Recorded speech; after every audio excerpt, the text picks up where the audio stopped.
នេះគឺជាសាច់រឿងបន្តរបស់អ៊ំខៃដែលគាត់បានចែករំលែកអញ្ចឹងចង់ដឹងថាសាច់រឿងមួយនេះទៅជាយ៉ាងណាតើយើងទៅតាមដានស្ដាប់ជាមួយរាត្រីស្ងាត់ទាំងអស់គ្នា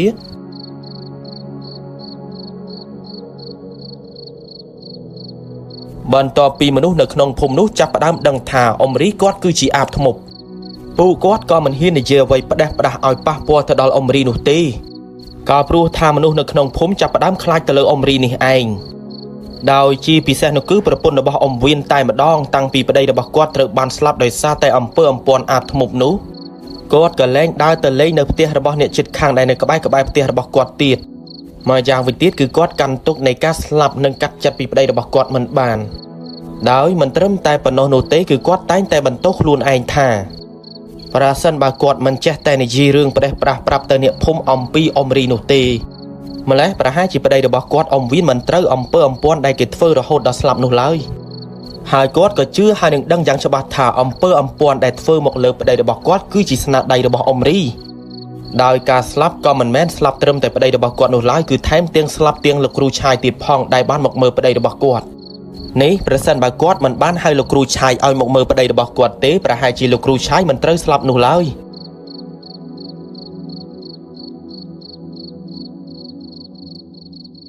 ហើយរាល់យប់ប្រពន្ធកូនខ្មោចអ៊ំវៀន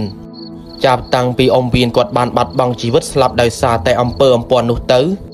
រឿងរ៉ាវចម្លែកហើយនឹងព្រឺព្រួយក៏ចេះតែកើតឡើងជាបន្តបន្ទាប់នៅក្នុងផ្ទះនិយាយទៅរឿងបែបនោះគឺកើតតាំងពីយូរណាស់មកហើយតាំងពីអ៊ំវៀនគាត់មិនទាន់ស្លាប់មកម្លេះដោយប្រពន្ធហើយនឹងកូនខ្មោចរបស់អ៊ំវៀនគឺរស់នៅទាំងភាពភ័យខ្លាចនៅក្នុងផ្ទះមួយនោះក៏ព្រោះថាមិនថាយប់ឬក៏ថ្ងៃនោះទេប្រពន្ធកូនខ្មោចអ៊ំវៀនគឺតែងតែមើលឃើញពពួកព្រាយនៅក្នុងផ្ទះនោះលងបន្លាចដល់ពួកគាត់ជួនកាលប្រពន្ធរបស់អ៊ំវៀននិងកូនរបស់គាត់ដែលកំពុងតែដេកលង់លក់សុកគឺពពួកព្រាយដែលកើតចេញពីអាគមមុនខ្មៅនៃអំពើដែលគេធ្វើទៅលើផ្ទះនោះវាបានអង្គុយសាច់នៅលើធ្នឹមសសរកន្លោងកណ្ដាលផ្ទះរបស់គាត់ទាំងសភាពលក្ខណៈមុខមាត់របស់វាគឺកក្រិមកក្រើមរលេះរលួយចំណែកឯភ្នែកគឺលៀនស្ទើរតែជ្រុះហើយអណ្ដាតលៀនធ្លាក់ដល់ដីមិនត្រឹមតែប៉ុណ្ណោះគឺវាថែមទាំងអង្គុយសង្កត់ហើយច្របាច់កទៅលើប្រពន្ធរបស់អ៊ំវៀនទៀតផង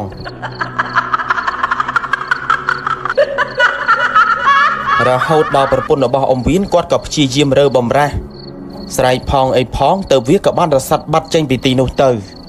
សូម្បីតែកូនរបស់គាត់ក៏ខ្លាចឡើងញ័រសាច់ធ្វើឲ្យពួកគេនៅពេលនោះក៏បានយំស្រែកក៏ព្រោះតែខ្លាចខ្លាំងពេកដោយមិនត្រឹមតែប៉ុណ្ណោះនោះទេសូម្បីតែនៅពេលថ្ងៃដោយប្រពន្ធហើយនឹងកូនរបស់អ៊ំវៀនកំពុងតែនៅខាងក្រោមផ្ទះសុក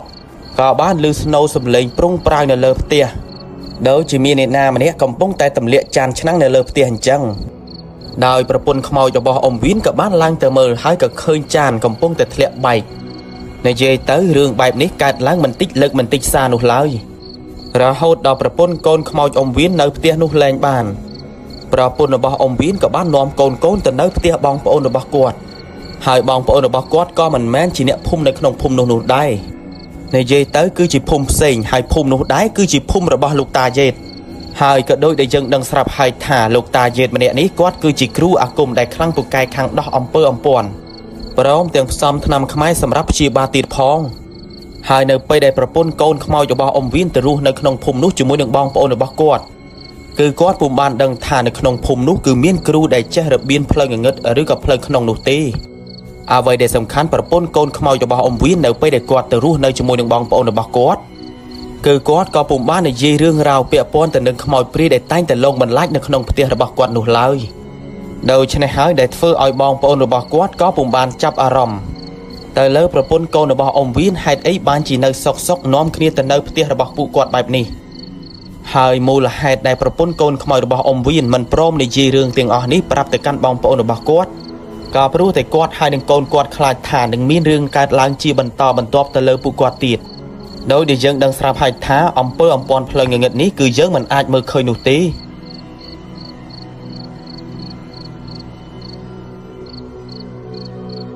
ហើយបាននិយាយអំពីម្ដាយក្មេករបស់មិញវេនដែលគាត់មានឈ្មោះថាយាយយ៉ុននៅពេលនោះគាត់ក៏ចាប់ផ្ដើមធ្លាក់ខ្លួនឈឺទាំងដែលមិញវេនកូនប្រសាររបស់គាត់ឆ្លងទន្លេកើតកូនសម្រាលកូនរយៈពេលជិត1ខែទៅហើយ តើបយាយយ៉នគាត់ក៏បានធ្លាក់ខ្លួនឈឺយ៉ាងចម្លែកហើយក៏មិនដឹងថាជំងឺនោះវាគឺជាជំងឺទៅតាមវ័យចំណាស់របស់គាត់នោះទេក៏ប៉ុន្តែតាំងពីដើមមកយាយយ៉នគឺគាត់ពុំដែលធ្លាក់ខ្លួនឈឺបែបនោះឡើយហើយមុនពេលដែលយាយយ៉នគាត់ចាប់ផ្ដើមធ្លាក់ខ្លួនឈឺគឺនៅពេលដែលគាត់បានដើរទៅអណ្ដូងងូតទឹកនៅខាងក្រោយផ្ទះរបស់គាត់នៅពេលនោះក៏ត្រូវបានសត្វក្អែបដែលនៅកន្លែងកន្លៀតអណ្ដូងរបស់គាត់វាក៏បានវាចេញពីកន្លែងកន្លៀតនោះដោយគាត់ពុំបានដឹងសូម្បីតែបន្តិចបន្ទាប់មកវាក៏បានតិចទៅលើមេជើងរបស់យាយយ៉នហើយដោយសារតែគាត់ឈឺក៏ព្រោះតែក្អែបនោះវាបានតិចទៅលើមេជើងរបស់គាត់បានមួយផាច់យាយយ៉នគាត់ក៏បានស្រែកទាំងភ្ញាក់ផ្អើលបានមួយវ៉ាដោយយាយយ៉នពេលដែលគាត់ត្រូវបានសត្វក្អែបនោះតិចហើយគាត់ក៏ពុំបានមុជទឹកអីទៀតនោះដែរនៅពេលនោះគឺគាត់ក៏បានដើរត្រឡប់មកផ្ទះរបស់គាត់វិញចាប់តាំងពីគាត់ត្រូវបានសត្វក្អែបនោះតិចទៅលើជើងរបស់គាត់2ថ្ងៃក្រោយមកជើងរបស់គាត់ក៏បានហើមធ្វើឲ្យគាត់ក៏ពិបាកដើរពីមួយថ្ងៃទៅមួយថ្ងៃជើងរបស់យាយចំគឺគាត់ហើមមិនព្រមស្រកថមថយអីបន្តិចសោះឡើយទាំងដែលគាត់ក៏បានហៅគ្រូមកឲ្យមកស្ដោះផ្លុំទៅលើជើងដែលគាត់កំពុងតែហើមនោះដែរក៏ប៉ុន្តែវាក៏ពុំបានធ្វើឲ្យជើងរបស់គាត់ស្រកថមថយឬក៏ធូរសះស្បើយអីនោះទេអញ្ចឹងហើយជើងដែលហើមនោះវាមិនត្រឹមតែឈឺនៅលើជើងរបស់គាត់នោះដែរតែវាក៏បានឈឺរហូតដល់ធ្វើទុកបុកម្នេញពេញខ្លួនប្រាណរបស់គាត់ទៀតផងមើលទៅជើងរបស់គាត់ដែលហើមមិនព្រមបាត់នោះគឺវាពោពេញទៅដោយពឹសរហូតដល់វាក៏បានរលេះរលួយស៊ីទាំងសាច់មេជើងរបស់គាត់ថែមទាំងវាក៏បានរបេះសាច់ខ្លះចេញពីជើងរបស់គាត់ទៀតផងអាចនិយាយបានថាប្រសិនបើគាត់ទុកយូរទៅមិនព្រមព្យាយាមព្យាបាលគាត់ច្បាស់ជានឹងត្រូវកាត់ជើងជាជាមិនខាននៅក៏បានប្រឡប់ចិត្តយប់បន្តិចក៏ស្រាប់តែមានស្ត្រីម្នាក់ក៏បានដើរមកកាន់ផ្ទះរបស់យាយយ៉នដោយស្ត្រីដែលគាត់ដើរទៅកាន់ផ្ទះរបស់យាយយ៉ននៅពេលនឹងដែរគឺចង់សម្ដៅទៅលើអ៊ំរីនេះឯងពេលដែលអ៊ំរីគាត់ឡើងទៅលើផ្ទះរបស់យាយយ៉នហើយនឹងប្តីរបស់គាត់គ្រាន់តែឃើញអ៊ំរីភ្លាមក៏ចាប់ផ្ដើមភ្ញាក់ផ្អើលគឺមានអារម្មណ៍ថាក៏ដូចជាមិនសូវជាស្រួលចិត្តទាល់តែសោះដោយដែលយើងដឹងស្រាប់ហើយថាយាយយ៉នកាលពីមុន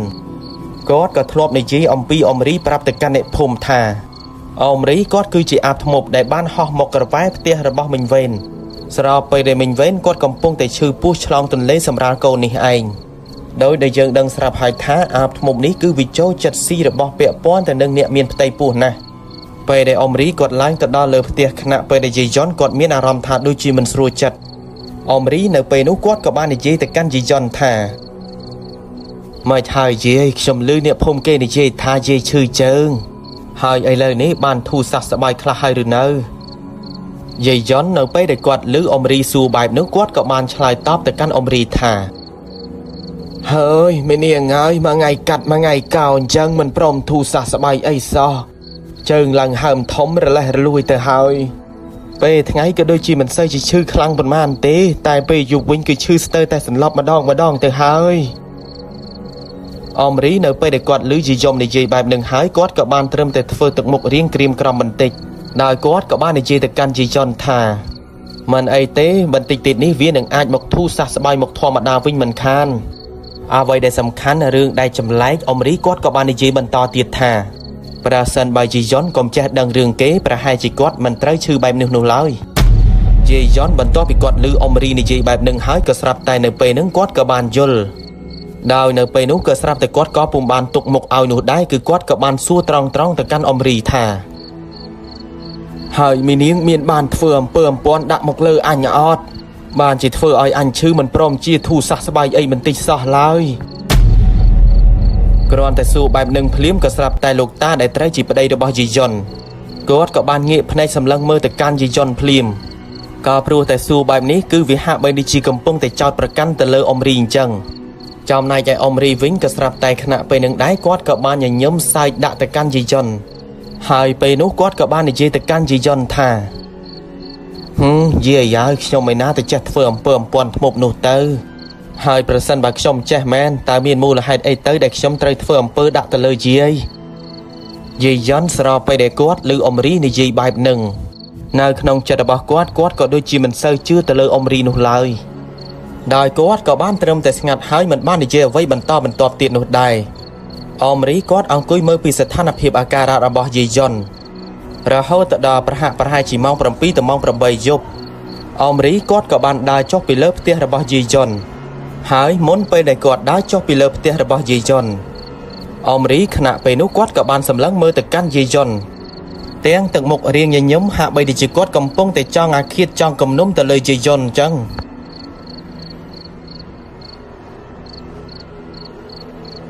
ក្រោយពីអមរីគាត់ចុះពីលើផ្ទះរបស់យាយយុនទៅផ្ទះរបស់គាត់បាត់មួយស្របក់ក្រោយមកក៏ស្រាប់តែយាយយុនគាត់ក៏បានឈឺចុកចាប់ជាខ្លាំងអ្វីដែលគាត់ឈឺជាងគេនោះគឺជើងរបស់គាត់ដែលកំពុងតែហើមនោះឯងហើយកូនយាយយុនគាត់ក៏បានហៅព្រឹទ្ធាចារ្យនៅក្នុងភូមិនោះឲ្យមកជួយមើលពីស្ថានភាពអាការៈរបស់ម្ដាយរបស់គាត់ដែរបាទនិយាយអំពីព្រឹទ្ធាចារ្យនៅក្នុងភូមិនោះគាត់ក៏មិនមែនជាគ្រូអាគមឬក៏ជាអ្នកចេះរបៀនអាគមអូមអាមនោះឡើយគឺគាត់គ្រាន់តែជាអ្នកចេះផ្សំថ្នាំឈើឬក៏ឱសថដើម្បីសម្រាប់ព្យាបាលដល់អ្នកភូមិតែប៉ុណ្ណោះដោយបាននិយាយអំពីព្រឹទ្ធាចារ្យម្នាក់នោះគឺគាត់មានឈ្មោះថាតាគីមនៅពេលដែលគាត់បានមើលពីស្ថានភាពអាការៈរបស់យាយយុននៅពេលហ្នឹងគឺគាត់បានត្រឹមតែផ្ដល់ឲ្យថ្នាំឈើដែលគាត់រកបានឲ្យកូនយាយយុនដាំទឹកសម្រាប់ផឹកព្យាបាលដោយបាននិយាយអំពីតាគីមបន្ទាប់ពីគាត់ឃើញពីស្ថានភាពអាការៈជើងរបស់យាយយុនដែលកំពុងតែហើមយ៉ាងចម្លែករហូតដល់វាក៏រលេះរលួយជ្រុះសាច់ក៏ស្រាប់តែគាត់ក៏បានលាន់មាត់និយាយទាំងអស់សង្ឃឹមថា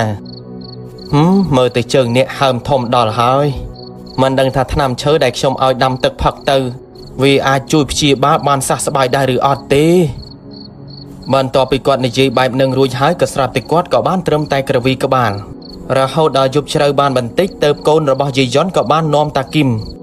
ដើរត្រឡប់ទៅផ្ទះរបស់គាត់វិញទៅចំណែកឯយាយយុនវិញគាត់ក៏បាននៅជាមួយនឹងលោកតាដែលជាប្តីរបស់គាត់នេះឯងហើយនៅខណៈពេលដែលពួកគាត់កំពុងតែនៅពីរនាក់យាយតាទាំងដែលយាយយុនពេលនោះគាត់កំពុងតែធ្ងោឈឺហើយនៅសុកក៏ស្រាប់តែលោកតាដែលជាប្តីរបស់គាត់ក៏បានមើលឃើញភ្លើងអ្វីនោះទេដោយភ្លើងនោះដែរវាគឺជាភ្លើងពណ៌ខៀវលោតភ្លឹបផ្លែតធំជាងភ្លើងអំពិលអំពែកបន្តិចបានហោះមករវាយចុះឡើងជុំវិញផ្ទះរបស់គាត់ហើយលោកតាដែលត្រូវជាប្តីរបស់យាយយុនក៏ព្រោះតែគាត់ដឹងយ៉ាងច្បាស់ថាភ្លើងនោះតាមក៏ពិតទៅវាគឺជាភ្លើងអាបក៏ព្រោះតែគាត់ធ្លាប់បានឃើញអាបម្ដងទៅហើយគឺពេលដែលមិញវេនកូនប្រសាររបស់គាត់ឈឺពោះឆ្លងទន្លេនេះឯងដោយដែលយើងក៏បានដឹងដែរថាការដែលគាត់បានឃើញអាបនោះគឺគាត់ក៏បានរើសដុំថ្មដុំដីតាមគប់វាដែរក៏ប៉ុន្តែនៅពេលនោះវាក៏បានហោះចូលទៅក្នុងព្រៃខាងក្រោយផ្ទះរបស់អ៊ំវេនបាត់ទៅអញ្ចឹងហើយដែលធ្វើឲ្យគាត់ក៏តាមគប់ហើយនឹងមើលមុខរបស់វាមិនទាន់ហើយនៅខណៈពេលដែលគាត់ឃើញថាភ្លើងនោះវាគឺជាភ្លើងអាបដែលគាត់ចាំបានលោកតាម្នាក់នោះគាត់ក៏បានទុកឲ្យយាយយុនប្រពន្ធរបស់គាត់ឈឺនៅលើផ្ទះនៅពេលនោះគាត់ក៏បានដើរចុះពីលើផ្ទះទាំងស្ងាត់ទាំងដែលស្ថានភាពពេលនោះគឺងងឹតសូន្យសងតែម្ដងក៏ប៉ុន្តែនៅលើផ្ទះរបស់គាត់នៅពេលហ្នឹងក៏បំភ្លឺទៅដោយចង្គៀងប្រេងកាតដែរពេលដែលលោកតាម្នាក់នោះចុះទៅដល់ដីខាងក្រោមផ្ទះរបស់គាត់ក៏បានយកចំណិចចេញពីខាងក្រោមផ្ទះបន្ទាប់មកគាត់ក៏បានតាមមើលភ្លើងនោះពេលដែលគាត់តាមមើលភ្លើងដែលកំពុងតែហោះឆ្វាត់ចុះឆ្វាត់ឡើងនៅលើដំបូលផ្ទះគាត់ក៏ប៉ុន្តែគាត់មិនទាំងទាន់បានធ្វើអីផង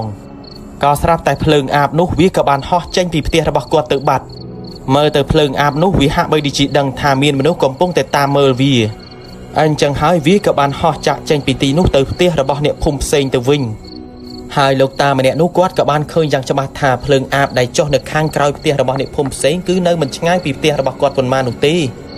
ដោយនៅពេលដែលភ្លើងនោះចុះជិតដល់ដីក៏ស្រាប់តែភ្លើងនោះក៏បានបាត់ឡើងឈឹងតែម្ដងមើលទៅអាបនោះគឺវាបានពន្លត់ភ្លើងដើម្បីកុំឲ្យមានអ្នកណាតាមដានតាមរយៈភ្លើងរបស់វាទៀតលោកតាម្នាក់នោះពេលដែលគាត់ឃើញបែបហ្នឹងគាត់ក៏ពុំបានតាមវារហូតទៅដល់ផ្ទះរបស់អ្នកភូមិនោះទេដោយនៅពេលនឹងដែរគាត់ក៏បានឡើងទៅលើផ្ទះវិញទៅដោយពេលដែលលោកតាគាត់ឡើងទៅដល់លើផ្ទះក៏ស្រាប់តែគាត់ក៏បានឃើញយាយយុនកំពុងតែល្មិចល្មូលប្រកាច់ប្រកិនតែម្នាក់ឯងនិយាយទៅគឺកន្ត្រាក់ដៃកន្ត្រាក់ជើងញ័រសាច់ធ្វើឲ្យលោកតាដែលជាប្តីរបស់យាយយុនពេលនោះដែរគឺគាត់បានត្រឹមតែភ័យស្លន់ស្លោក៏ព្រោះតែស្របពេលនោះគាត់មិនដឹងថាធ្វើយ៉ាងម៉េចគាត់ក៏បានត្រឹមតែយកដៃរបស់គាត់ជួយរឹតទៅលើយាយយុនទាំងដែលយាយយុនគាត់កំពុងតែដកដង្ហើមថប់មិនត្រឹមតែប៉ុណ្ណោះនោះទេគឺគាត់មានអារម្មណ៍ថាហាក់បីដូចជាមានអ្វីមួយកំពុងតែចាក់លើទ្រូងរបស់គាត់អញ្ចឹងមួយស្របក់ក្រោយមកពេលដែលលោកតាត្រូវជាប្តីរបស់គាត់ជួយរឹតចុះរឹតឡើងទៅលើខ្លួនរបស់យាយយុនក៏ស្រាប់តែគាត់ក៏បានរៀងធូរបានបន្តិចហើយមួយសន្ទុះក្រោយមកទៅកូនប្រុសរបស់យាយយុនគាត់ក៏បានដើរមកដល់ផ្ទះនៅពេលនឹងហើយលោកតាដែលត្រូវជាឪពុករបស់បុរសម្នាក់នោះក៏បាននិយាយទៅកាន់បុរសម្នាក់នោះថា យាយយំដែលកំពុងតែហើមជើងឈឺទាំងវេទនាបែបនេះច្បាស់ជាត្រូវអំពើគេធ្វើជាជីមិនខាននៅពេលនឹងហើយគាត់ក៏បានគិតថាឲ្យកូនប្រុសរបស់គាត់ដើររកគ្រូមកដែលខ្លាំងពូកែខាងដោះអំពើឲ្យមកជួយយាយយន់ដែលហេតុថាប្រសិនបើទុកបណ្តែតបណ្ដោយបន្តបន្ទាប់ទៀតច្បាស់ជានឹងមានរឿងអីកើតឡើងទៅលើយាយយន់ជាជីមិនខានក៏ព្រោះតែគាត់ជឿថាក្អែបដែលបានតិចទៅលើយាយយន់វាមិនអាចធ្វើឲ្យហើមជើងកើតពឹសរលេះរលួយបែបនឹងនោះទេបុរសដែលត្រូវជាកូនរបស់យាយយន់នៅពេលដែលគាត់ឮបែបនឹងគាត់ក៏យល់ស្របហើយនឹងជឿឪពុករបស់គាត់ថាម្ដាយរបស់គាត់ប្រកាសជាត្រូវគេធ្វើអំពើធ្មប់មិនខានដោយបាននិយាយអំពីស្ថានភាពនៃរូបរាងកាយរបស់យាយយន់នៅពេលហ្នឹងគឺស្គមខ្លាំងមែនទែនរូបរាងឡើងស្លេកស្លាំងដោយមិនត្រឹមតែជើងរបស់គាត់ឡើងខ្មៅនោះទេគឺថែមទាំងនៅលើដងខ្លួនរបស់គាត់គឺពោពេញទៅដោយជាំខ្មៅចាប់តាំងពីគាត់ធ្លាក់ខ្លួនឈឺមកគឺគាត់សម្រានមិនលក់ហូបមិនកើតហើយគាត់ក៏តែងតែដេកធ្ងន់នៅលើកន្ទេលនៅពេលខ្លះគាត់ក៏បាននឹងហូរយំទៀតផងក៏ព្រោះតែគាត់ឈឺខ្លាំងពេកដោយមិនត្រឹមតែប៉ុណ្ណោះនោះទេពេលដែលគាត់ឈឺស្រែកគឺគាត់តែងតែលន់មាត់និយាយថាដោយគាត់ជឿថាគ្មានអ្នកណាក្រៅពីអ៊ំរីនោះទេដែលធ្វើអំពើដាក់អំពាន់មកលើគាត់បែបនេះប្រហែលជាដោយសារតែអ៊ំរីស្អប់គាត់ក៏ព្រោះតែគាត់បាននិយាយរឿងរ៉ាវពាក់ព័ន្ធទៅនឹងអ៊ំរីដែលជាអាបធ្មប់នេះឯងហើយលោកតាដែលត្រូវជាប្តីរបស់យាយយន់គាត់ក៏បាននិយាយថាកុំនិយាយបែបនឹងអីវាហាក់បីដូចជាកំពុងតែចោទទៅលើអ៊ំរីម្យ៉ាងពួកគាត់ក៏មិនទាន់ច្បាស់ផងដោយចាំរកគ្រូមកឲ្យមកជួយមើលទៅយើងដឹងច្បាស់ថាយាយយន់ដែលគាត់កំពុងតែហើមជើងយ៉ាងធំចម្លែកឈឺយ៉ាងធ្ងន់ធ្ងរបែបនោះត្រូវបានគេលេងវិជាភ្លឹងងងឹតធ្វើអំពើអំពាន់ដាក់ពិតមែនដែរឬអត់ហើយពីអ្នកពុកកូនពួកគាត់ទាំងពីរនាក់ក៏បានអូសបន្លាយចាំពេលព្រឹកតែម្ដងទៅរកគ្រូមកឲ្យមកជួយមើលយាយយន់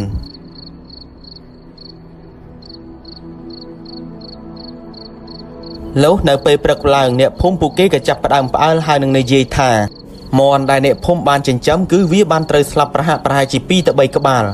ដោយសភាពលក្ខណៈនៃការស្លាប់មន់ទាំងនោះគឺវាត្រូវបានហាក់បីដូចជាមានអ្វីមួយខំទៅលើករបស់វាព្រមទាំងហាយស៊ីគ្រឿងក្នុងថ្លើមពវៀនពុតាំងទៀតផងដោយកន្លងមកក៏ធ្លាប់មានរឿងបែបនេះកើតឡើងនៅក្នុងភូមិដែរក៏ប៉ុន្តែវាកើតឡើងយូរម្ដងនៅក្នុងភូមិហើយក៏ធ្វើឲ្យអ្នកភូមិនៅក្នុងភូមិនោះអ្នកខ្លះពួកគាត់ក៏បានគិតថាមន់ដែលស្លាប់ជាសភាពលក្ខណៈបែបហ្នឹងគឺប្រហែលជាមកដោយសារតែសត្វស៊ីដូចជាសត្វកណ្ដុរហើយនិងសត្វត្រកាជាដើមក៏ប៉ុន្តែពេលនោះលោកតាដែលត្រូវជាប្តីរបស់យាយយន់គាត់ដឹងយ៉ាងច្បាស់ថាមន់ទាំងនោះស្លាប់គឺមិនមែនដោយសារតែសត្វអីខំស៊ីនោះទេតែវាក៏ច្បាស់ជាត្រូវនឹងអាបធ្មប់ស៊ីជាជីមិនខានពីព្រោះដោយដែលយើងដឹងស្រាប់ហើយថាកាលពីយប់មិញនេះគឺគាត់បានមើលឃើញភ្លើងអាបវាបានហោះចុះទៅខាងក្រោយផ្ទះអ្នកភូមិម្នាក់នោះទៅគាត់ក៏បាននិយាយរឿងរ៉ាវទាំងអស់នោះប្រាប់ទៅកាន់អ្នកភូមិដូច្នេះហើយដែលធ្វើឲ្យអ្នកភូមិពួកគាត់ក៏ជឿថាវាប្រកាសជាស្នាដៃអាបនេះឯងដែលបានស៊ីមន់ពួកគាត់ដោយអាបធ្មប់ដែលអ្នកភូមិពួកគាត់តែងតែសង្ស័យគឺជាអាបធ្មប់អ៊ំរីនេះហើយអ្នកភូមិនៅក្នុងភូមិនោះត្បិតតែពួកគាត់សង្ស័យហើយនឹងដឹងថាអ៊ំរីគាត់គឺជាអាបធ្មប់ពិតមែនតែក៏គ្មានអ្នកណាហ៊ានធ្វើអីទៅលើអ៊ំរីសម្បីតែបន្តិចពីព្រោះដោយដែលយើងដឹងស្រាប់ហើយថាឲ្យតែមានអ្នកណាម្នាក់ហ៊ាននិយាយរឿងរ៉ាវពាក់ព័ន្ធទៅនឹងអំពើអំពាន់អាបធ្មប់តាកតងទៅនឹងអ៊ំរីច្បាស់ជាមិនទុកឲ្យរស់នៅសុខស្រួលនោះឡើយដែលហេតុថាដូចជាអ៊ំវៀនត្រូវបានស្លាប់ព្រមទាំងយាយយន់ត្រូវបានធ្លាក់ខ្លួនឈឺជាដើមនៅពេលដែលកូនប្រុសយាយយន់ទៅរកគ្រូដើម្បីឲ្យមកមើលយាយយន់គឺគាត់ក៏បានស្វែងរករហូតទៅដល់ភូមិខាងកើតនៅពេលដែលកូនប្រុសរបស់យាយយន់ទៅដល់ភូមិខាងកើតនោះគាត់ក៏ចេះតែសួរអ្នកភូមិនៅទីនោះចុះឡើងរហូតដល់មានអ្នកភូមិនៅទីនោះភាគច្រើនពួកគាត់ក៏បាននិយាយថាប្រសិនបើរកគ្រូមកឲ្យជួយរឿងអំពើអំពាន់អាបធ្មប់នេះនៅក្នុងភូមិរបស់ពួកគាត់ក៏មានគ្រូ3ទៅ4នាក់ដែរក៏ប៉ុន្តែគឺមានគ្រូតែម្នាក់នោះទេដែលគាត់ខ្លាំងខាងផ្នែកខាងដោះអំពើហើយលោកគ្រូម្នាក់នោះដែរគឺចង់សម្ដៅទៅលើលោកតាយេតនេះឯងដោយដែលយើងដឹងហើយនឹងស្គាល់គាត់ពីភាគមួយដែរគឺគាត់ធ្លាប់ដោះអំពើជួយដល់ក្មេងប្រុសម្នាក់ដែលគេមានឈ្មោះថាប្អូនត្រាដូច្នេះហើយខ្ញុំក៏មិនចង់និយាយរឿងរ៉ាវពាក់ព័ន្ធទៅនឹងប្អូនត្រាឡើងវិញនោះដែរដោយនៅពេលដែលបុរសដែលត្រូវជាកូនរបស់យាយយន់លើអ្នកភូមិនិយាយបែបនោះគាត់ក៏បានប្រញាប់ប្រញាល់ទៅរកផ្ទះរបស់តាយេតតែម្ដងពេលដែលគាត់ដើរចុះដើរឡើងក៏ស្រាប់តែគាត់ក៏បានឃើញប្រពន្ធកូនអ៊ំវៀននៅក្នុងភូមិនោះដែរប្រពន្ធខ្មោចអ៊ំវៀននៅពេលដែលគាត់ឃើញកូនយាយយន់មកភូមិនោះក៏ស្រាប់តែគាត់ក៏បានសួរនាំទៅកាន់កូនរបស់យាយយន់ថាហើយឯងមកក្នុងភូមិនេះមានការអីមែនទេ ខ្ញុំមករកគ្រូមកឲ្យទៅមើលម៉ែខ្ញុំណាស់មីងព្រោះថាម៉ែខ្ញុំពេលនេះគឺគាត់ឈឺធ្ងន់ធ្ងរណាស់មីង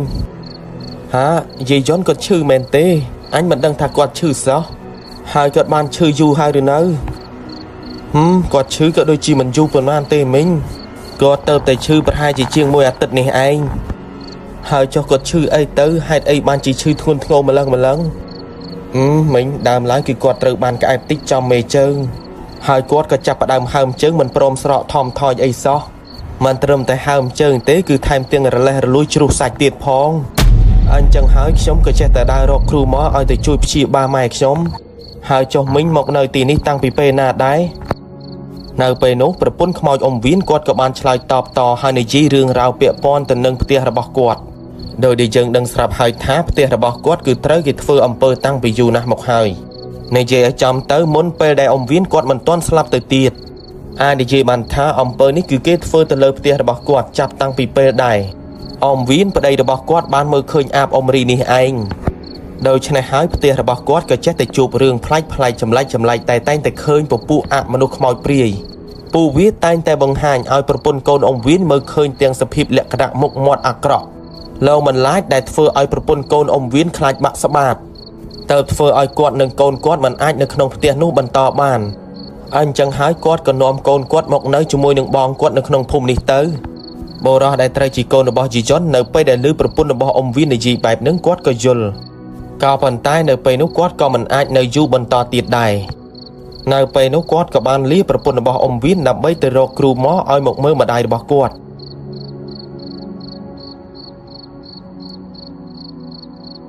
មួយស្របក្រោយមកទៅបុរសដែលត្រូវជាកូនរបស់ជីយ៉ុនគាត់ក៏បានដើរទៅដល់ផ្ទះរបស់តាយេតពេលដែលគាត់ដើរទៅដល់ផ្ទះរបស់តាយេតគាត់ក៏ឃើញផ្ទះតាយេតស្ងប់ស្ងាត់ហាក់បីដូចជាតាយេតគាត់មិនបាននៅផ្ទះនោះទេក៏ប៉ុន្តែនៅពេលដែលកូនប្រុសរបស់យាយយ៉ុនស្រែកហៅថាម្ចាស់ផ្ទះអើយម្ចាស់ផ្ទះមានអ្នកណានៅផ្ទះទេដោយពេលដែលគាត់ស្រែកហៅ2ទៅ3ម៉ាត់គឺពុំមានអ្នកណាឆ្លើយតបមកកាន់គាត់សូម្បីតែបន្តិចដែលហេតុតែមិនឃើញមានអ្នកណាឆ្លើយតបមកកាន់គាត់ក៏បំរុងឡើងទៅលើផ្ទះទៅហើយក៏ប៉ុន្តែក៏ស្រាប់តែនៅសុកក៏បានលិចមុខតាយេតដើរចេញពីខាងក្រោយផ្ទះដោយគាត់បានស្ពាយថង់យាមព្រមទាំងកំបិតងក់មួយបើតាមមើលទៅប្រហែលជាគាត់មកពីរកថ្នាំឈើនេះឯងនៅពេលដែលតាយេតគាត់ដើរចេញពីខាងក្រោយផ្ទះមកដល់មុខផ្ទះភ្លាមគាត់ក៏បាននិយាយទៅកាន់កូនជីយ៉ុនថាណាមកឡើងមកលើផ្ទះតាសិនមកកូនយាយយ៉ុនបន្ទាប់ពីគាត់ឮតាយេតនិយាយបែបនឹងហើយគាត់ក៏បានឡើងទៅលើផ្ទះតាមក្រោយតាយេតទៅដោយនៅពេលដែលគាត់ឡើងទៅដល់លើផ្ទះហើយគាត់ក៏បាននិយាយរឿងរ៉ាវប្រាប់ទៅកាន់តាយេតខណៈពេលដែលគាត់ស្ដាប់ឮបែបនឹងគាត់ក៏យល់ថាយាយយ៉ុនគឺគាត់កំពុងតែត្រូវបានគេធ្វើអំពើអំព័ន្ធនេះឯងអញ្ចឹងហើយតាយេតគាត់ក៏បានប្រាប់ឲ្យកូនប្រុសរបស់យាយយ៉ុនត្រឡប់ទៅផ្ទះមុនចោះចាំពេលល្ងាចគាត់នឹងទៅតាមក្រោយកូនយាយយ៉ុនពេលដែលគាត់ឮបែបហ្នឹងគាត់ក៏បានដើរចុះពីលើផ្ទះរបស់តាយេតបន្ទាប់មកគាត់ក៏ដើរសម្ដៅទៅកាន់ផ្ទះរបស់គាត់វិញនេះឯងនៅចន្លោះប្រហែលជាម៉ោង6ទៅម៉ោង7ក្បាលព្រលប់ប្តីយាយយ៉ុនហើយនឹងកូនយាយយ៉ុនខណៈពេលដែលគាត់កំពុងតែអង្គុយមើលយាយយ៉ុនក៏ស្រាប់តែលិចមុខតាយេតដើរត្រឹកទាំងកាន់ស្ពាយថង់យាមដើរមកកាន់ផ្ទះរបស់ពួកគាត់ដោយអ្វីដែលពួកគាត់ឆ្ងល់នៅពេលនោះគឺឆ្ងល់ថាហេតុអីបានជាគាត់អាចស្គាល់ផ្ទះយាយយ៉ុនហើយដើរមកដល់ផ្ទះយាយយ៉ុនតែម្ដងអាចនិយាយបានថាមើលទៅគាត់ស្គាល់ផ្ទះយាយយ៉ុនយ៉ាងច្បាស់អញ្ចឹងតាយេតពេលដែលគាត់ឡើងទៅដល់លើផ្ទះរបស់យាយយ៉ុនភ្លាមគាត់ក៏បានត្រឹមតែអង្គុយមើលពីស្ថានភាពអាការៈរបស់យាយយ៉ុនដោយនៅពេលដែលគាត់ឃើញពីស្ថានភាពអាការៈរបស់យាយយ៉ុនគាត់ក៏បានគិតនៅក្នុងចិត្តតែម្នាក់ឯងថាប្រសិនបើទុក1ថ្ងៃទៅ2ថ្ងៃទៀតយាយយ៉ុនច្បាស់ជាគាត់នឹងត្រូវផុតមិនខានពីព្រោះបើតាមមើលអំពើអំព័ន្ធនេះទៅគឺគេធ្វើដោយពឹសដូច្នេះហើយដោយសារតែគាត់ដឹងពីរបៀបនៃការដោះអំពើនោះមុននឹងគាត់ដោះអំពើនោះគាត់ក៏ចាប់ផ្ដើមយកខ្សែអំបោះឆៅមកធ្វើសីមាព័ទ្ធជុំវិញយាយយ៉ុនរួចហើយគាត់ក៏បានធ្វើបរិកម្មគិថាដើម្បីបញ្ចុះអាគមឬក៏អធិដ្ឋានទៅលើខ្សែអំបោះសីមានោះមូលហេតុដែលតាយេតគាត់ចាំបាច់ព័ទ្ធខ្សែសីមានោះគឺដើម្បីការពារនៅពេលដែលគាត់ដោះអំពើជួយដល់យាយយ៉ុនប្រសិនបើគេផ្ចាញ់ឬក៏ប្រើវិជាអាគមមុនខ្មៅមកធ្វើទុកបុកម្នេញដល់យាយយ៉ុនទៀតគឺបានខ្សែអំបោះសីមានេះឯងដែលជួយការពារបានខ្លះ ដោយនៅពេលដែលតាយេតក៏រុំពាត់ព្រមទាំងដាស់ទៅលើខ្សែសីមានោះរួចគាត់ក៏ចាប់ផ្ដើមចូលទៅក្នុងសីមានោះដើម្បីដោះអំពើជួយដល់យាយយន់នៅពេលដែលតាយេតគាត់ដោះអំពើនោះគាត់ក៏បានដុតធូបពីសរសៃបន្ទាប់មកទៅគាត់ក៏បានធ្វើបរិកម្មគាថាសោតផ្លុំចុះឡើងទៅលើជើងរបស់យាយយន់ថែមទាំងគាត់ក៏បានយកធូបពីសរសៃនោះត្រេះលើដងខ្លួនរបស់យាយយន់ហើយនឹងជើងយាយយន់ទៀតផងយាយយន់ស្របពេលដែលគាត់កំពុងតែធ្ងោឈឺនោះក៏ស្រាប់តែជើងដែលកំពុងតែហើមនោះវាក៏បានផុសសរសៃមើលទៅគឺពណ៌ឡើងខៀវតែម្ដងធ្វើឲ្យគាត់មិនត្រឹមតែឈឺខ្លាំងនោះទេគឺថែមទាំងធ្ងោស្រែកទៀតផងទាំងដែលតាយេតគឺគាត់គិតតែពិសោធន៍នៅបល័យគាថានៃរបៀនរបស់គាត់រហូតដល់ជើងរបស់គាត់នៅពេលនឹងដែរវាក៏បានចេញអ្វីនោះទេតាមរុនរោមអាចនិយាយបានថាវាចេញជាទឹកលំអៀពណ៌ខ្មៅហើយធំក្លិនឡើងស្អុយងងហូរមកស្រក់តក់ចេញតាមរោមជើងរបស់គាត់ឃើញហើយគឺវាពិតជាចម្លែកមែនតែនមិនត្រឹមតែប៉ុណ្ណោះនោះទេមេជើងរបស់គាត់ដែលធ្លាប់ត្រូវបានក្អែបតិចវាក៏បានចេញខ្ទុះជាមួយនឹងដង្កូវវាល្វើកយាយយន់ពេលនោះដែរគាត់ក៏បានកន្ត្រាក់ស្រែកឈឺមើលទៅហាក់បីដូចជាគាត់គឺកំពុងតែពិបាកវេទនាណាស់បន្ទាប់ពីគាត់ចេញខ្ទុះតាមជើងព្រមទាំងដង្កូវវាល្វើកប្តីយាយយន់ហើយនឹងកូនគាត់នៅពេលដែលឃើញបែបហ្នឹងពួកគាត់បានត្រឹមតែព្រឺក្បាលខ្ញាក់ដោយពេលនោះក៏មានរឿងមួយទៀតដែលកាន់តែរន្ធត់នៅសុកក៏ស្រាប់តែមានក្អែបប្រហែលជា4ទៅ5ក្បាលវាក៏បានវាចេញតាមសាច់ផ្ទាល់របស់យាយយន់តែម្ដងជាពិសេសនោះគឺនៅត្រង់ជើងរបស់យាយយន់ដែលវាកំពុងតែហើមរលួយជ្រុះសាច់ដោយចំណែកឯតាយេតគឺគាត់គិតតែធ្វើពិធីកម្មសូត្រនៅបរិកម្មគាថាយកធុកត្រេះផងអីផងមិនថានៅលើជើងហើយនឹងខ្លួនរបស់យាយយន់ទាំងដែលមាត់របស់គាត់នៅពេលហ្នឹងគឺញាប់ឡើងស្គិញហើយបើនិយាយអំពីក្អែបដែលវាចេញពីក្នុងសាច់របស់យាយយន់គ្រាន់តែពួកវាចេញមកក្រៅបានបន្តិចក៏ស្រាប់តែពួកវាក៏បានរសាត់រលាយបាត់មួយរំពេចសូម្បីតែប្តីយាយយន់ហើយនឹងកូនរបស់គាត់គឺបានត្រឹមមើលបានឃើញតែមួយផ្លែតដោយក្អែបដែលពួកគាត់បានមើលឃើញវាចេញពីក្នុងសាច់របស់យាយយន់គឺសម្បុររបស់វាឡើងពណ៌ខ្មៅខ្លេចអាចនិយាយបានថាក្អែបទាំងនោះគឺសិតសឹងតែជាអាគមមុនខ្មៅនៃអំពើទាំងអស់អញ្ចឹងហើយមើលទៅជើងរបស់យាយយន់គឺមិនខុសពីអ្នកកើតពឹសអីនោះឡើយដោយពេលដែលក្អែបទាំងនោះចេញអស់ពីជើងរបស់គាត់ក៏ស្រាប់តែជើងរបស់គាត់ក៏ចាប់ផ្ដើមរាងថ្លាបន្តិចមិនសូវជាពណ៌ខ្មៅដូចជាការពេលដែលហើមមុននោះទេហើយតាយេតមើលទៅគាត់គឺគិតតែពីសម្រុកដោះឲ្យដាច់តែម្ដងហើយខណៈពេលនោះដោយសារតែគាត់ឃើញថាដោះអំពើនោះមិនទាន់ដាច់គាត់ក៏បានប្រាប់ឲ្យកូនប្រុសរបស់យាយយន់រកពងមាន់ឲ្យគាត់ដូច្នេះហើយកូនប្រុសរបស់យាយយន់គាត់ក៏បានយកពងមាន់ដែលទៅតែក្រាបបានមួយគ្រាប់បន្ទាប់មកយកមកឲ្យតាយេតបន្ទាប់ពីគាត់បានពងមាន់មួយគ្រាប់នោះហើយនៅខណៈពេលនោះគាត់ក៏មិនរងចាំយូរនោះឡើយដោយគាត់ក៏បានសូត្រផ្លុំទៅលើពងមាន់នោះរួចបន្ទាប់មកទៅតាយេតគាត់ក៏បានយកពងមាន់នោះទៅលុញលើជើងរបស់យាយយន់នៅពេលដែលគាត់លុញពងមាន់នោះចុះឡើងទៅលើជើងរបស់យាយយន់ដែលកំពុងតែហើមនោះនៅពេលដំបូងគឺពុំមានរឿងអ្វីកើតឡើងនោះទេតែនៅពេលដែលគាត់យកពងមាន់នោះទៅតេស្តមើលក៏ស្រាប់តែទឹកឡើងខ្មៅវែកតែម្ដងហើយគាត់ក៏បានយកធុកទៅត្រេះលើខ្លួនរបស់យាយយន់បន្ថែមទៀតរហូតដល់តាយេតគាត់ក៏បាននិយាយទៅកាន់យាយយន់ខណៈពេលដែលយាយយន់គាត់កំពុងតែស្រែកទាំងវេទនាថាឲ្យយាយយន់ហាមាត់ទៅអំពើអំពាន់នោះវាចេញតាមមាត់អស់យាយយន់ស្របពេលដែលគាត់កំពុងតែស្រែកនោះគាត់ក៏បានហាមាត់ពិតមែនដោយនៅពេលដែលយាយយន់គាត់ហាមាត់នោះហើយក៏ស្រាប់តែមានផ្សែងមួយវាក៏បានហោះអណ្ដែតចេញពីមាត់របស់យាយយន់អញ្ចឹងហើយយាយយន់គាត់ក៏បានស្រែកកន្ត្រាក់ដៃកន្ត្រាក់ជើងយ៉ាងវេទនា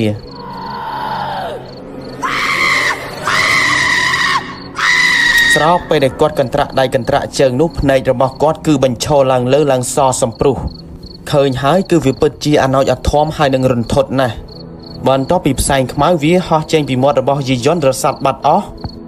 ទៅយាយយន់នៅពេលនឹងដែរគាត់ក៏បានសន្លប់បាត់បង់ស្មារតីមួយរំពេចកូនយាយយន់ហើយនឹងប្តីយាយយន់បន្ទាប់ពីឃើញថាយាយយន់សន្លប់បែបហ្នឹងពួកគាត់ក៏បានព្រួយបារម្ភហើយសួរទៅកាន់តាយេតថាតើយ៉ាងម៉េចយ៉ាងម៉ាទៅហើយយាយយន់នៅពេលនេះស្របពេលនោះតាយេតគាត់ក៏បានឆ្លើយតបតទៅវិញថាមិនអីទេអំពើអំពាន់ទាំងនេះគឺគាត់បានដោះដាច់ហើយ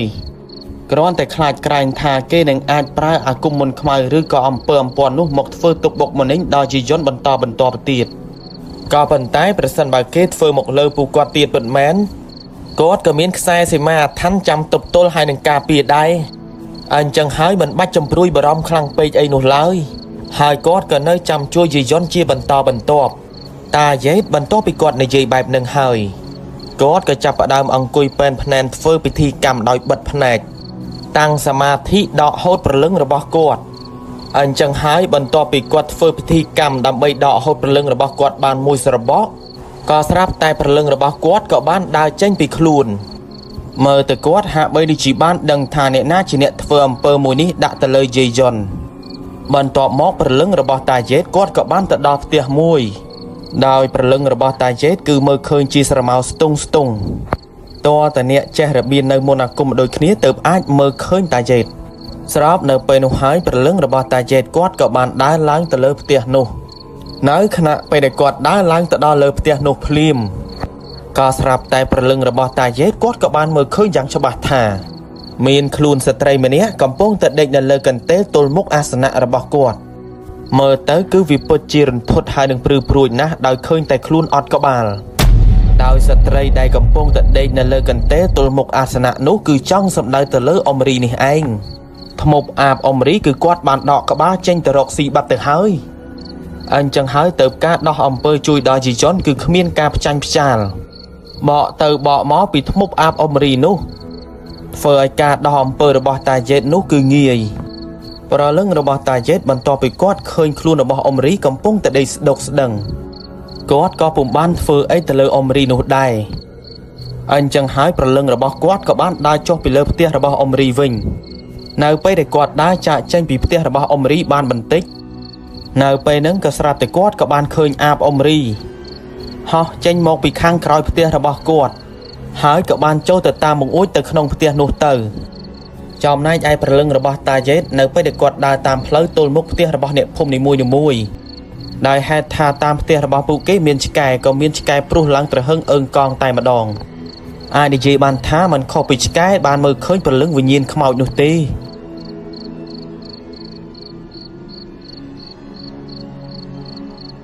ហើយនៅពេលដែលរូបរាងកាយរបស់តាយេតកំពុងតែនៅលើផ្ទះរបស់យាយ័នទាំងដែលគាត់កំពុងតែបិទភ្នែកតាំងសមាធិនៅសុកក៏ស្រាប់តែគាត់ក៏បានភ្ញាក់ដឹងខ្លួនមកវិញក៏ព្រោះតែព្រលឹងរបស់គាត់បានមកចូលរូបរាងកាយរបស់គាត់វិញនេះឯងបន្ទាប់ពីតាយេតគាត់ដឹងខ្លួនមកវិញហើយក៏ស្រាប់តែលោកតាដែលត្រូវជាប្តីរបស់យាយ័នគាត់ក៏បាននិយាយថាអូលោកគ្រូភ្ញាក់ហើយតើហើយចុះលោកគ្រូសមាធិធ្វើអីទៅតាយេតស្របនៅពេលដែលគាត់ឮបែបនឹងហើយគាត់ក៏បានឆ្លើយតបតមកវិញថាគាត់ធ្វើវិបស្សនាតាំងសមាធិនេះគឺដើម្បីដកហូតព្រលឹងរបស់គាត់ដើម្បីទៅតាមមើលអ្នកដែលធ្វើអំពើអំពាន់មួយនេះធ្វើមកលើយាយ័នកូនប្រុសយាយ័នបន្ទាប់ពីឮតាយេតនិយាយបែបនឹងហើយក៏ស្រាប់តែគាត់ក៏បានសួរនាំទៅកាន់តាយេតថាតើតាយេតអាចដឹងទេថាតើអ្នកណាទៅដែលធ្វើអំពើស្មោកគ្រោកនេះធ្វើមកលើម្ដាយរបស់គាត់តាយេតស្របពេលនោះដែរគាត់ក៏បានឆ្លើយតបតនិយាយត្រង់មកវិញថាអ្នកដែលធ្វើអំពើមកលើយាយ័នពេលនេះគឺគេមិនមែនជាមនុស្សធម្មតានោះទេគឺគេគឺជាអាបធ្មប់មូលហេតុដែលគេខឹងរហូតដល់ធ្វើមកលើយាយ័នពេលនេះក៏ព្រោះតែយាយ័នគាត់បាននិយាយរឿងរ៉ាវពាក់ព័ន្ធទៅនឹងគេប្រាប់ទៅកាន់អ្នកភូមិដូច្នេះហើយដែលធ្វើឲ្យអាបធ្មប់នោះគេមានគំនុំរហូតដល់គេក៏បានធ្វើអំពើដាក់មកលើយាយ័នបែបនេះឯង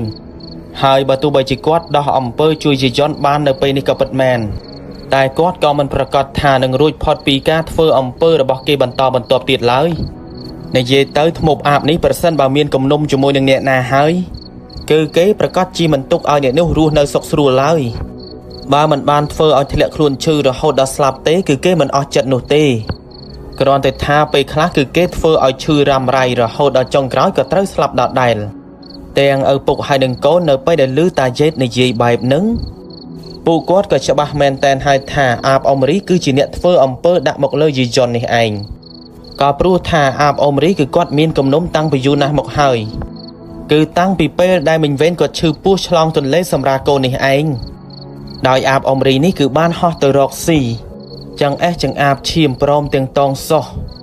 របស់មិញវេនដែលគាត់ពោះធំនេះឯងក៏ប៉ុន្តែនៅពេលនោះក៏ត្រូវបានលោកតាដែលជាប្តីរបស់យាយ័នហើយនឹងកូនយាយ័នគឺបានបណ្ដេញអាបអ៊ុំរីទៅឲ្យឆ្ងាយពីផ្ទះរបស់មិញវេន ហើយមិនត្រឹមតែប៉ុណ្ណោះនោះទេអ្វីដែលសំខាន់តងសោះរបស់មិញវេនក្រោយពេលដែលមិញវេនគាត់កើតកូនរួចហើយប្តីរបស់គាត់ក៏បានយកតងសោះមិញវេនទៅកប់នៅឯព្រៃខាងក្រោយផ្ទះក៏ប៉ុន្តែតងសោះដែលកប់នៅព្រៃខាងក្រោយផ្ទះរបស់គាត់វាក៏ត្រូវបានមានអ្វីនោះទេមកកកាយដីយកតងសោះនោះបាត់ទៅអញ្ចឹងហើយដែលធ្វើឲ្យពួកគាត់ជឿថាតងសោះដែលបានបាត់ទៅនោះវាច្បាស់ជាពពុះអាបធ្មប់ឬក៏អាបរបស់អ៊ំរីនេះឯងដែលបានកកាយយកតងសោះនោះយកទៅស៊ីបាត់ដោយបន្ទាប់ពីពួកគាត់ដឹងហើយនឹងជឿថាជាស្នាដៃរបស់អ៊ំរីទាំងអស់ក៏ស្រាប់តែលោកតាដែលត្រូវជាប្តីរបស់ជីយ៉ុនគាត់ក៏បាននិយាយទៅកាន់តាយេថាឥឡូវលោកគ្រូគួរទៅធ្វើយ៉ាងម៉េចទៅសម្រាប់ខ្ញុំគឺស្អប់ណាស់អាពពុះអាបធ្មប់នេះប្រសិនបើអាបធ្មប់នេះវានៅក្នុងភូមិនេះបន្តទៀតឲ្យតែវាមានគំនុំគុំគួនជាមួយនឹងអ្នកណាហើយអ្នកនោះប្រកាសជារស់នៅមិនបានសុខនោះទេនឹងហើយខ្ញុំយល់អ្នកតែខ្ញុំក៏ដូចជាមិនចង់ប៉ះពាល់ជាមួយនឹងគេដែរពីមុនមកអាបធ្មប់មួយនេះវាក៏ធ្លាប់ធ្វើហើយនឹងចូលសន្ធិដ្ឋក្មេងប្រុសម្នាក់ដែរតែការនោះខ្ញុំគ្រាន់តែសង្កត់ហើយនឹងដាក់សម្ពាធលើវាឲ្យវាដោះពឹសពុលអំពើអំពាន់ព្រមទាំងឈប់សន្ធិដ្ឋនៅលើខ្លួនធ្វើទុកបុកម្នេញដល់អាចៅប្រុសម្នាក់នោះទៀតដោយខ្ញុំក៏មិនបានកម្ចាត់ឬក៏កំចាយវាអីនោះទេមួយយ៉ាងខ្ញុំក៏មិនចង់មានបាបមានកម្មពៀជាមួយនឹងគ្នាដែរបន្ទាប់ពីគាត់និយាយបែបហ្នឹងក៏ស្រាប់តែពេលហ្នឹងក៏ធ្លាក់ខ្យល់យ៉ាងខ្លាំងតែម្ដងបន្ទាប់ពីធ្លាក់ខ្យល់យ៉ាងចម្លែកបែបហ្នឹងហើយក៏ស្រាប់តែពួកគាត់ក៏បានឮស្នូរសំឡេងសត្វក្អែកគឺមិនមែនតែមួយក្បាលឬក៏ពីរក្បាលនោះទេគឺទាំងវងតែម្ដងវាបានហោះហើរឆ្វែងចុះឆ្វែងឡើងជុំវិញផ្ទះរបស់យាយយ៉ុនមិនត្រឹមតែប៉ុណ្ណោះនោះទេគឺវាបានមកទុំនៅលើដំបូលផ្ទះរបស់យាយយ៉ុនទៀតផងដោយហ្វូងក្អែកទាំងនោះពួកវាក៏បានយំដើម្បីស្រូបទាញយកព្រលឹងរបស់យាយយ៉ុនខណៈពេលដែលយាយយ៉ុនក៏ដោះអំពើរួចហើយដេកសន្លប់ស្ដុកស្ដឹងក៏ប៉ុន្តែការយំរបស់ក្អែកទាំងនោះដើម្បីស្រូបទាញយកព្រលឹងរបស់យាយយ៉ុនគឺវាពុំបានផលឬក៏ធ្វើអីបាននោះឡើយ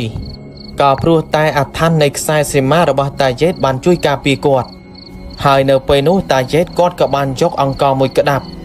បន្ទាប់មកគាត់ក៏ដើរចុះពីលើផ្ទះរបស់យាយយ៉ុនហើយសែបសូត្រនៅគាថានៅពេលដែលគាត់ធ្វើបរិកម្មគាថាសូត្រផ្លុំទៅលើអង្ករនោះរួចក៏ស្រាប់តែគាត់ក៏បានក្រវែងជះអង្ករនោះទៅលើដំបូលផ្ទះនៅពេលនោះអង្ករនោះបន្ទាប់ពីវាក្រវែងជះទៅលើសត្វក្អែកដែលកំពុងតែទុំនៅលើដំបូលផ្ទះរបស់យាយយ៉ុនក៏ស្រាប់តែអង្ករនោះក៏បានប្រែក្លាយទៅជាអណ្ដាតភ្លើងឆាបឆេះទៅលើសត្វក្អែកទាំងនោះទៅធ្វើឲ្យហ្វូងសត្វក្អែកនោះវាក៏បានស្រែកទ្រហឹងអើងកង់ពេញដំបូលផ្ទះនៅពេលដែលសត្វក្អែកអាគមមុនខ្មៅដែលគេបានប្រើមកនោះវាទ្រាំទ្រដោយសារតែអណ្ដាតភ្លើងនៃអាថ័ន្តអង្គសិលដែលតាយេតគាត់បានក្រវែងជះទៅលើពួកវាមិនបានក៏ស្រាប់តែវាក៏ត្រូវបានកំចាយរលាយរសាត់បាត់អស់ទៅអញ្ចឹងហើយសំឡេងសត្វក្អែកវាក៏ស្ងប់ស្ងាត់លែងឮយំបន្តបន្ទាប់ទៀតហើយតាយេតមុននឹងគាត់ឡើងមកលើផ្ទះរបស់យាយយ៉ុនវិញគាត់ក៏បានដកហូតរូបបដិមាជារូបរាងមនុស្សធ្វើមកពីក្រមួនចេញពីថង់យាមរបស់គាត់ដែលមើលតំណែតំណងទៅវាគឺជាកូនក្រក់នេះឯងអញ្ចឹងហើយនៅពេលហ្នឹងគាត់ក៏បានសូត្រដាស់ផ្លុំចុះផ្លុំឡើងទៅលើរូបបដិមាធ្វើមកពីក្រមួននោះរួចក៏ស្រាប់តែគាត់ក៏បានបោះរូបក្រមួនបដិមានោះទៅលើដីទៅតាយេតគាត់ក៏បានឡើងមកលើផ្ទះរបស់យាយយ៉ុនវិញគាត់ដាស់កូនក្រក់នោះគឺដើម្បីឲ្យកូនក្រក់នោះវាប្រាប់ដំណឹងដល់គាត់ថាគេលេងអ្វីឬក៏ប្រើអីមកបន្តបន្ទាប់ទៀត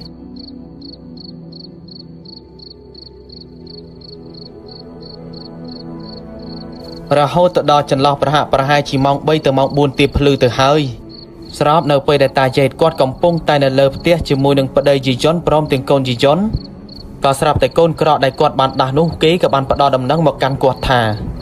ឲ្យតាយេតត្រូវប្រយ័ត្នខ្លួនពីព្រោះថាពេលនេះគេកំពុងតែប្រើព្រួញស្នាទេសបាញ់មកកាន់គាត់ដែលហេតុតែគេដឹងថាតាយេតគឺជាអ្នកដោះអំពើជួយដល់យាយយ៉ុននេះឯងនៅពេលដែលកូនក្រក់នោះនិយាយប្រាប់មកកាន់តាយេតបែបហ្នឹងគឺមានតែតាយេតនោះទេដែលស្ដាប់បាននៅសំឡេងកូនក្រក់នោះគេបានស្រែកប្រាប់មកកាន់គាត់នៅទល់មុខផ្ទះរបស់យាយយ៉ុនចំណែកឯប្តីយាយយ៉ុនហើយនឹងកូនយាយយ៉ុនវិញគឺពួកគាត់មិនបានឮសំឡេងកូនក្រក់ស្រែកប្រាប់ឬក៏សំឡេងអីនោះទេតាយេតក៏ព្រោះតែគាត់ដឹងថាគេចាប់ផ្ដើមប្រើព្រួញស្នាទេសបាញ់មកកាន់គាត់ក៏ចាប់ផ្ដើមលើកដៃប្រណម្យអង្គុយធ្វើបរិកម្មគាថាក្នុងគោលបំណងមួយដើម្បីត្រៀមទប់ទល់ហើយនឹងផ្ចាញ់ជាមួយនឹងគេនៅខណៈពេលដែលតាយេតគាត់កំពុងតែធ្វើបរិកម្មគាថានោះ ក៏ស្រាប់តែស្នូលសំឡេងដូចរន្ទះបាញ់វាក៏បានបន្លឺឡើងអើងកងតែម្ដង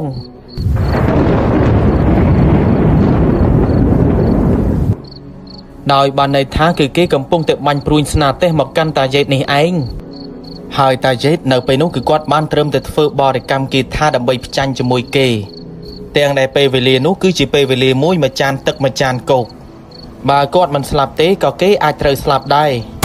នៅពេលហ្នឹងក៏ស្រាប់តែឮស្នូលសំឡេងមួយពងប៉ាំងតែម្ដងបុកនឹងជញ្ជាំងផ្ទះធ្វើឲ្យកូនហើយនឹងលោកតាដែលត្រូវជាប្តីរបស់យីយ៉ុនពេលនឹងដែរពួកគាត់បានត្រឹមតែព្រឺសម្បុរព្រមទាំងរន្ធត់ជាខ្លាំងបន្ទាប់ពីស្នូលសំឡេងពងប៉ាំងបុកនឹងជញ្ជាំងផ្ទះបានមួយផ្លែត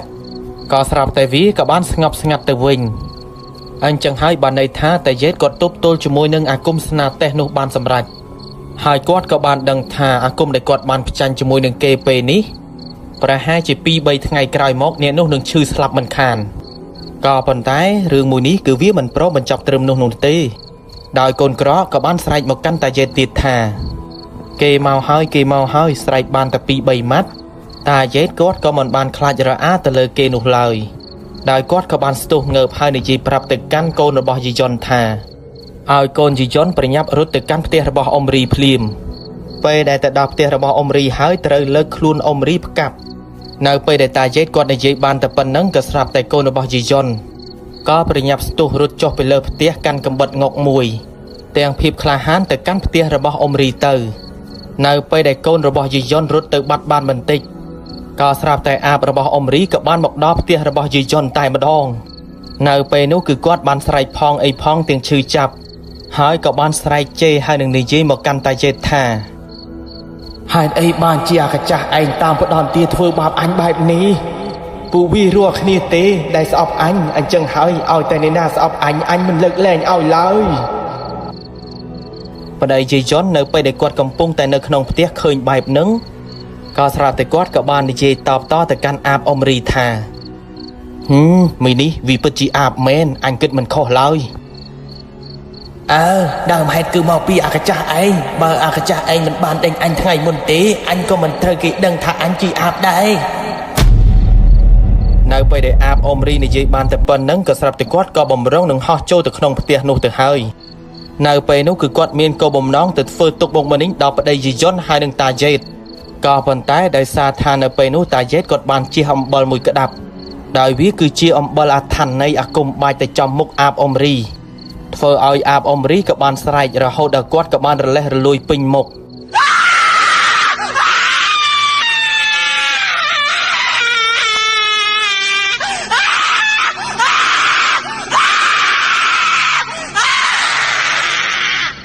ដូច្នេះហើយអាបអ៊ុំរីក៏ពុំបានធ្វើអីទៅលើតានោះដែរ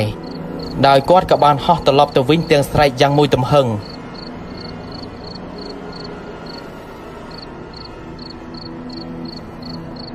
ពេលដែលអាបអ៊ុំរីគាត់ហោះទៅដល់ផ្ទះវិញក៏ស្រាប់តែគាត់ក៏កាន់តែស្រែកឈឺចាប់លើសដើម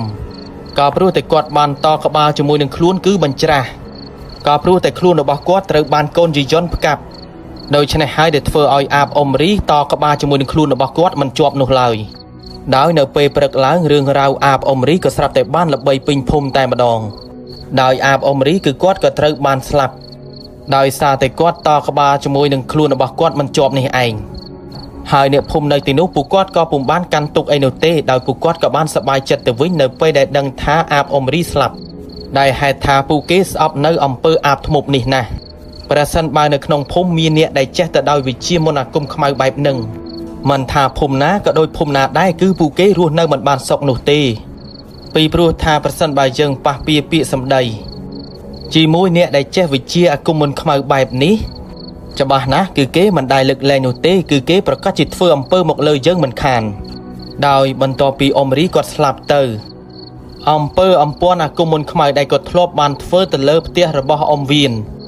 ធ្វើឲ្យប្រពន្ធកូនអ៊ុំវៀនត្រូវបានពពុះវិញ្ញាណខ្មោចព្រីលងបន្លាចវាក៏បានសាបរលាបលែងមានរឿងអីចម្លែកកើតឡើងទៅលើផ្ទះរបស់ខ្មោចអ៊ុំវៀនទៀតដោយបើនិយាយអំពីការឈឺស្លាប់របស់អ៊ុំវៀននៅក្នុងភូមិនោះគេក៏បានដឹងយ៉ាងច្បាស់ថាគឺគាត់ត្រូវបានអាបធ្មប់អ៊ុំរីធ្វើអំពើនេះឯងចំណែកឯយីយ៉ុនចាប់តាំងពីតាយេតជួយដោះអំពើជួយដល់គាត់រួច ជើងរបស់គាត់ក៏ត្រូវបានខូចមកខាងគឺជើងដែលគាត់ហើមត្រូវអំពើរបស់អ៊ុំរីនេះឯងតែបើតែវាស្រកមកធម្មតាលែងហើមក៏ប៉ុន្តែជើងរបស់គាត់កម្រើកលែងបានដោយតាយេតគាត់ក៏បានធ្វើខ្សែកថាដើម្បីការពារទៅលើអំពើអំព័ន្ធទាំងនោះដែរក៏ព្រោះតែខ្លាចថានៅថ្ងៃណាមួយមានអ្នកធ្វើអំពើទៅលើគាត់ទៀតដូច្នេះហើយសាច់រឿងរបស់អ៊ុំខៃគាត់ចែករំលែកអំពីអាបធ្មប់នៅក្នុងស្រុកភូមិរបស់គាត់ក៏សូមបញ្ចប់តែប៉ុណ្ណេះស្ដាប់ដោយប្រើវិចារណញ្ញាណមុននឹងជឿទៅលើសាច់រឿងមួយនេះរាត្រីស្ងាត់ក៏មិនបានជំរុញឲ្យអ្នកទាំងអស់គ្នាជឿទៅលើសាច់រឿងនេះដែរចាប់ទុកថាសាច់រឿងនេះគ្រាន់តែជារឿងនិទានទៅចុះហើយជាចុងក្រោយរាត្រីស្ងាត់សូមអរគុណនិងសូមជម្រាបលា